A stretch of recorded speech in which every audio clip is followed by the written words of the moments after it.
बिस्मिल्लाहिर्रहमानिर्रहीम। अच्छा जी, आज हमारा कॉन्सेप्ट चलना है एरिस्टोटल की पोइटिक्स से, और वो कॉन्सेप्ट है हमारा जनाब ट्रेजेडी। आप जानते हैं कि Aristotle is the most important in criticism, और सबसे ज्यादा जो है ना ओल्ड हिस्ट्री भी इसी की है, यानी सबसे पुराना भी यही है। अगर हम देखते हैं तो हजरत ईसा की पैदाइश से भी पीछे चले जाएं 500 साल तो इसकी पैदाइश निकलती है, और अगर हम 2022 में बैठे हुए हैं तो आप समझ लें 2500 साल पीछे आपने जाना है।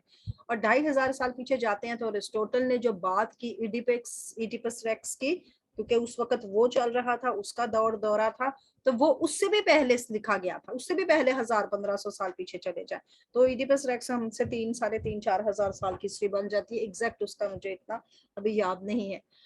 तो अब जनाब एरिस्टोटल का कॉन्सेप्ट देखना, इस बंदे ने हमें नजरिया क्या दिया है। एक नजरिया होता है, उस नजरिए के बाद एक थ्योरी बनती है, और वो फिर थ्योरी आगे चल के बाकी आप और मैं, हम जैसे सारे लोग इस्तेमाल करते हैं। ट्रेजेडी की थ्योरी क्या थी इसके लिहाज से, क्योंकि उन दिनों ट्रेजेडी ही लिखी जाती थी, कॉमेडी को तो ये लोग पसंद ही नहीं करते थे। ये कहते थे कॉमेडी तो जो है बेस मैनर्स है, लॉफ्टी मैनर है ट्रेजेडी। इसका एक सवाल इस लिहाज से भी आ जाता है कि एरिस्टोटल के लॉफ्टी मैनर और बेस मैनर्स पे बात करें, तो आपने परेशान नहीं होना, आपने समझ जाना है कि ये आपको ट्रेजेडी और कॉमेडी की ही बात कर रहा है, ठीक है, क्योंकि इसने बात ही एक मौजू की है।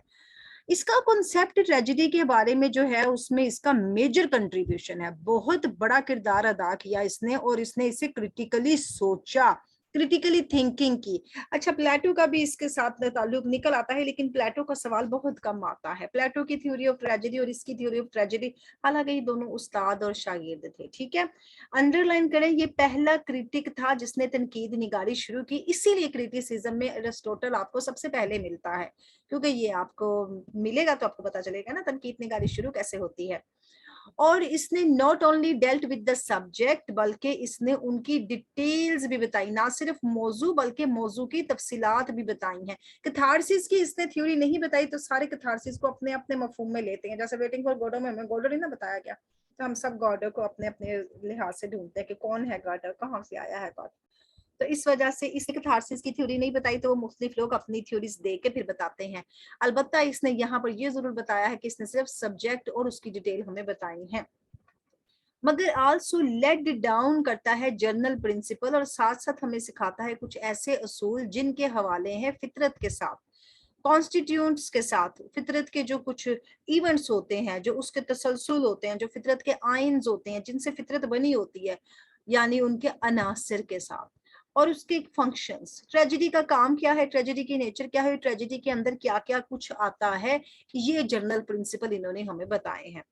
अब इन्होंने ऑब्जेक्टिवली और कंप्रीहेंसिवनेस, एक तो इन्होंने जिसे कहते हैं ना कि मोटा मोटा सा हमें इल्म दिया कि ये हेडिंग्स हैं आपकी, और उसके बाद इन्होंने हमें उन हेडिंग्स को समझाया, अच्छा खासा समझाया, और फिर इन्होंने गैज्ड किया, उसको नापा तोला, और फिर हमें हकायक दिखाए और उसकी तारीफ बताई कि ट्रेजेडी की असल तारीफ क्या होनी चाहिए, डेफिनेशन। और फिर वो कंसीडर की जाती है स्टैंडर्ड, जैसे आपको बताया था ना कि जो अरिस्टोटल ने स्टैंडर्ड और मियार बना दिया था, वही मियार रहा ट्रेजेडी का। अब अरिस्टोटल का मियार ट्रेजेडी क्या क्या है हम देखते हैं। दर हकीकत इसका जो कॉन्सेप्ट ऑफ ट्रेजेडी है वो रेवोल्यूशनलाइज्ड करता है, जैसे कहते हैं ना इनकलाब ले आता है, तहरीक मचा देता है अदबी हलकों में और अदबी सोच रखने वालों में और उनकी तहलीक निगारियों में, कि वो क्या ट्रेजेडी की थ्योरी दे गया है। जैसे मर्द फिल्म है ना, तो मैं अक्सर जब अमिताभ बच्चन की मर्द देखती हूँ तो मैं कहती हूँ ये ट्रेजेडी पे लिखी गई है। अगर आप सलमान की तेरे नाम देखते हैं तो हम कहते हैं हाँ ये भी ट्रेजिक हीरो ही है, क्योंकि उसमें ट्रेजेडी की वो सारी की सारी क्वालिटीज पूरी होती हैं। अब कौन सी क्वालिटीज है मैं आपको आगे आके और फिर बताती हूँ। पॉलिटिक्स के चैप्टर नंबर 6 की बात करते हैं, तो जिसके अंदर उन्होंने ट्रेजेडी की डेफिनेशन दी है। चैप्टर नंबर 6 याद रहे तो बहुत आला, अगर ना याद रहे तो कोई बात नहीं, आप पॉलिटिक्स में भी कह सकते हैं। और अगर 6 का हिस्सा याद रखना है तो किसी ना किसी अपने लकी नंबर से मैच करके, किसी की बर्थडे से मैच करके याद कर लें। ट्रेजेडी की जनाब क्या है, वो कहता है ट्रेजेडी एक नकल है, और उस अमल की नकल है जो कि सीरियस होता है, मुकम्मल होता है, और उसकी खास लंबाई होती है, और उसकी जुबान ऐसी सजी सजाई होती है एक दूसरे के साथ, और आर्टिस्टिक ऑर्नामेंट्स उसके अंदर होते हैं, उसके अंदर बड़े सजे सजाए पहलू होते हैं, और उसके अंदर फनकाराना सजावट मौजूद होती है। और सिवरल उसकी काइंड्स होती हैं being found in the separate parts, और कुछ उसके हदूद होती हैं जो उसके अलग हिस्सों में पाई जाती हैं ड्रामा के। इस फॉर्म में जो एक्शन होता है वो एक्शन होगा, उसको बयान नहीं किया जाएगा, यानी वो परफॉर्म किया जाएगा, बोला नहीं जाएगा, और उसके जरिए पिटी और फियर आपके ऊपर इफेक्ट करेगा, असरअंदाज करेगा, और आपकी परगेशन होएगी, यानी आपका कथारसिस होएगा, आपका अंदर से आंसुओं का गुबार निकलेगा, आपके जज्बात का गुबार निकलेगा। ये जनाब इन्होंने बताया है ट्रेजेडी की डेफिनेशन अपने अल्फाज में। अब उसने कहा कि हमने डेफिनेशन को अगर तनकीदी तौर पर देखते हैं तो इट्स ओनली एन अटेम्प्ट, ये नॉट ओनली द अटेम्प्ट, ये कोशिश ही नहीं की गई है साइंटिफिकली, साइंसी तौर के ऊपर कंप्रीहेंसिव कॉन्सेप्ट दिया है उसने ट्रेजेडी का, और उसने हमें आउटलाइंस यानी इसके मेन मेन पॉइंट्स भी बताए हैं जो इसके ऑब्जेक्ट में शामिल है, यानी उसकी चीजों में, उसके मैनर्स में शामिल है, यानी उसके रवैयों में, उसके मीडियम में शामिल है, यानी जराए में। तो ट्रेजिक इमिटेशन जब की जाती है तो हमें उसका ऑब्जेक्ट और उसका मैनर और उसका मीडियम देखना पड़ता है। इसमें मजीद तफसील जाएंगे, तो आप ये सब कुछ इमिटेशन के चैप्टर में करेंगे, ये आपको इमिटेशन में मिल जाएगा। अगर देखते हैं तो ये हमें क्या बताता है, ट्रेजेडी के ये सारे काम बताता है। अरिस्टोटल की डेफिनेशन को अगर हम देखते हैं तो वो क्या है जनाब, बहुत बड़ी इंप्रूवमेंट है। किसके ऊपर इंप्रूवमेंट है जनाब, ट्रेडिशनल और इन एडिक्वेट कॉन्सेप्ट के ऊपर, ना काबिले जिसे कहते हैं ना कि यकीन, जो उसने हमें काम करके दिखाया है और रिवायती काम करके दिखाया है ग्रीक के दौर के अंदर, उसमें ट्रेजेडी का ये बहुत अहम काम समझा जाता है। असल में ये भी इंग्लिश में नहीं है ना, ट्रांसलेटेड इन लोगों के पास पहुंचा है, ये ग्रीक और यूनानी हैंड राइटिंग में लिखा गया है।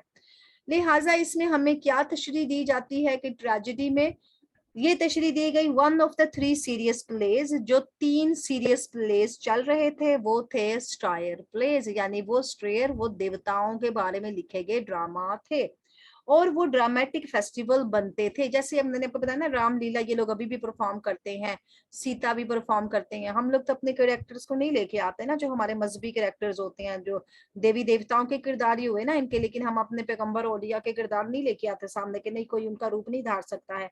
तो असल में ये जो यूनानियों की तहजीब थी, वो अपने किरदारों को ढांप के, यानी लोगों के अंदर सांचा बना के, किसी को शो करके, तो वो ड्रामाई सूरत में मेलों में पेश करते थे।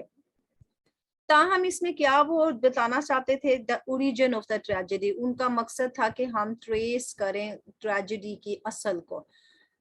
अरिस्टोटल बजात खुद भी इस बात को मानते हैं कि tragedy is a later development from such plays, कि ये जो ड्रामा पहले हुआ करते थे, वो जो देवताओं के ड्रामास हैं, ये इसको अंडरलाइन करें, उनकी बाद की शक्ल को ट्रेजेडी कहा गया है।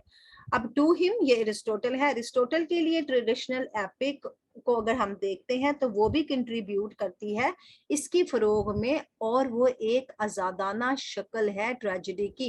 एपिक को भी वो ट्रेजेडी की एक फॉर्म कहते हैं, लेकिन वो ट्रेजेडी को तरजीह देते हैं बनिस्बत एपिक, क्योंकि ड्रामाई सूरत को वो कहते हैं कि अगर ट्रेजेडी की सूरत में है तो वो ज्यादा बेहतर है। एक्सप्लेनिंग कर रही होते हैं नेचर ऑफ ट्रेजेडी, तो फिर इसमें हम देखते हैं अरिस्टोटल हमें क्या बताते हैं। असल में ना आपको हेडिंग्स लगाने की इजाजत नहीं है, मुझसे क्रिटिसिज्म के किसी बच्चे ने क्वेश्चन किया कि हेडिंग्स लगा सकते हैं। आप अपने पैराग्राफ को स्टार्ट करेंगे उस पॉइंट से जो आप हेडिंग बनाना चाहते हैं, लेकिन आप हेडिंग नहीं लगाएंगे, ठीक है, याद रखिएगा, क्योंकि आप मास्टर्स के बच्चे हैं, आप हेडिंग पे नहीं जाएंगे। लिंग्विस्टिक्स में आप हेडिंग्स लगा सकते हैं, क्योंकि लिंग्विस्टिक ऑलरेडी एक साइंस है, थ्योरी है, एक्सपेरिमेंटल नॉलेज है, ऑब्जर्वेशनल नॉलेज है, तो उसमें आप कर सकते हैं। लेकिन जहां आपने अपने क्रिटिकली जायजे देने हैं ना, वहां हेडिंग्स मत लगाएं, क्योंकि वो तो रेडीमेड मटेरियल आपके पास आ रहा है, आपका अपना थ्योरी तो है ही नहीं, उसके अंदर बनी बनाई थ्योरीज आ रही हैं वहां पर। अच्छा जनाब, अरिस्टोटल ने पहले डिस्कस किया है ऑब्जेक्ट ऑफ इमिटेशन के, इमिटेशन कौन कौन सी चीजें हैं जो ट्रेजेडी में पाई जाती हैं। सबसे पहले उसने कहा कि सीरियस ऑब्जेक्ट होता है, और ये मुखालिफ है कॉमेडी के, यानी दोनों ऑपोजिट है ना, कॉमेडी और सीरियस, ट्रेजेडी और कॉमेडी। अब ये डील किसके साथ करता है, ग्रोस्टिक्यू एक्शन के साथ। अब वो कहता है कि कॉमेडी जो होती है ना वो घटिया होती है, मैं कॉमेडी को बेस मैनर कहता हूँ, क्योंकि वो लोगों को हंसाती है, लोगों को सिखाती कुछ नहीं है। आजकल तो हम कहते हैं ना भी टेंशन है तो हंसी में तो आपका आधा गम दूर हो गया।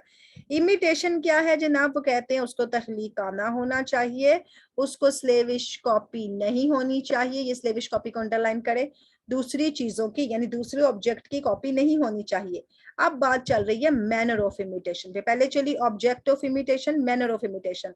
ये किसको पेश करते हैं, ये ड्रामेटिक फॉर्म को पेश करते हैं। इसमें आपको बताया जाता है कि तरीकाकार क्या है, तरीकाकार है ड्रामा, ठीक है। और इसमें फर्क बताया जाता है आपको कि नरेटिव फॉर्म ऑफ एपिक जी है वो नहीं है, ये आपको ड्रामाई अंदाज में पेश की जा रही है, करेक्टर आ रहे हैं और परफॉर्म कर रहे हैं, ना कि कोई करेक्टर आके आपको सिर्फ नरेट कर रहा है, बोल रहा है।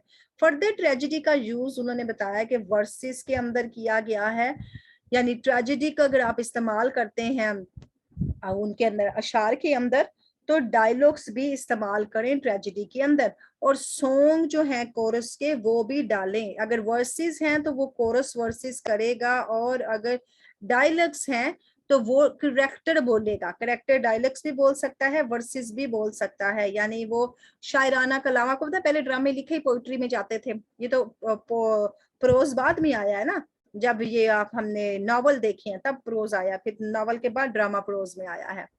एरिस्टोटल क्या करते हैं जनाब, एनुमरेट्स करते हैं, वो कुछ हमें शुमार बताते हैं कॉन्स्टिट्यूएंट एलिमेंट्स ऑफ ट्रेजेडी के। अब देखें ये भी हेडिंग है आपकी, एक किस्म की ये पूरी लाइन आपकी हेडिंग है। पहले उसने हमें क्या बताया है, नेचर ऑफ ट्रेजेडी बताई है कि ट्रेजेडी की 3 अशकाल हो सकती हैं। अब वो बता रहा है ट्रेजेडी में 3 चीजों का मुसलसल होना जरूरी है। पहला पहला क्या है, foremost among them in the plot, सबसे ज्यादा जरूरी चीज है plot, foremost most important। Aristotle कहते हैं प्लॉट जो है जिंदगी है, रूह है एक ट्रेजेडी के, ये इनकी कोटेशन भी है। प्लॉट को हम जब देखते हैं तो हम फिर मुनज्जम कर लेते हैं series of opposite episodes, episodes होते हैं ना किस्सा ड्रामे, उनकी एक सीरीज होती है जिनको जोड़ के प्लॉट बनाया जाता है, या वाकियात को जोड़ के प्लॉट बनाया जाता है, और फॉलो किया जाता है बड़ा ही दलाइल वाला एक सीक्वेंस, एक तरतीब, और ऐसी तरतीब जो कि नाकाबिले तरमीम है, जिसमें हम तब्दीली नहीं कर सकते। यानी प्लॉट की डायग्राम आप ऐसे देखेंगे तो आपको पता चल जाएगा this is the beginning, this is the middle and this is the end. आजकल की स्टोरीज एंड से शुरू होती हैं और फिर वो ख्याल में चली जाती हैं, और फिर वो ख्याल जाके वहां जाके मिलता है, जैसे वो वर्जीनिया वुल्फ ने बनाया ना अपना वो टू द लाइट हाउस। लेकिन एरिस्टोटल कहता है ख्याल में कहानी नहीं होगी, शुरू करो, मिडल लेके आओ और एंड करके खत्म कर दो। ये इस सीक्वेंस को मानते हैं। ये कहते हैं सीक्वेंस की जो ऑर्डरिंग होनी चाहिए, तरतीब जो है उसके अंदर जो वाकियात हैं उनको प्लॉट कहा जाता है। तो what is the plot, the sequence ordering of the incidents is the plot. Aristotle जोर देते हैं कि प्लॉट जो है वो मुकम्मल होना चाहिए, और प्लॉट की शुरू भी होनी चाहिए, शुरुआत उसका मिडल और उसका एंड होना चाहिए, और सारा कुछ कनेक्टेड रैशनली बने जनाब, इसको अच्छे अकली तौर पर जोड़ें एक दूसरे के साथ। लिहाजा प्लॉट को जो है उसका साइज अगर हम देखें तो उसको कंसर्न करते हैं कि इतना होना चाहिए कि अलाउ करे ह्यूमन मेमोरी को to encompass whole of it. इतना प्लॉट हो कि जनाब एक बंदा कहानी याद रख सके, ये नहीं कि एपी की तरह 15-15 16-16 किताबें लिख ले और बाद में से पता ही नहीं चले कि पहली किताब में वाकया था कि दूसरी किताब में वाकया था, मुझे तो यही नहीं पता लग रहा। ये इसीलिए ह्यूमन मेमोरी पे उन्होंने बात की कि कंसाइज प्लॉट हो।